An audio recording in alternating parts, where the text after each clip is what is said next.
الطبق تاع اليوم الاكثر شعبيه وشهره في الجزائر، كسكس مرقه حمراء بالخضره واللحم على طريقه ناس الغرب كما نقولوا حنايا الطعام. دونك الوصفه تاع اليوم راها مع اسرار نجاح المرقه الحمراء الخاطره ومع كلكو زاستيس باش يجيكم الكسكس خفيف وحبه بحبه للمبتدئات بيان سور. خلوا البصل مع اللحم، وكي نقولوا الطعام باللحم ما كاش كيما لابارتي تاع الرقبه.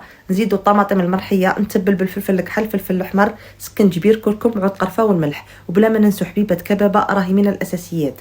نزيدوا الحمص، الخضره، الطماطم المصبره، نقلوهم مليح ونسقوا بالمدافي ونخلوا كل شيء يطيب.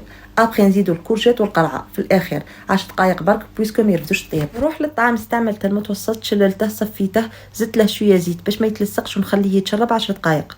من بعد حليته ودرته يفور الفوره الاولى مده 20 دقيقه، درت له ثقب في الوسط باش يفور مليح. نعمل كاس نملحه، وهنا كل 500 غرام تاع طعام تقابلها 500 مليلتر تاع ماء. نرشها على 3 مرات وانا نحلل فيه باش ما يتشربش الماء على دفعه ويجي 100 ويتعجن. يتشرب 10 دقائق ونديره يفور الفوره الثانيه والاخيره مده 20 دقيقه مع شويه زبيب منفخ في الماء باش نديروا الوجه. ميني فور ندهنه بالمارغرين ولا الزبده، وهنا الوجه يجي شويه مدسم على اللي بدون زبيب.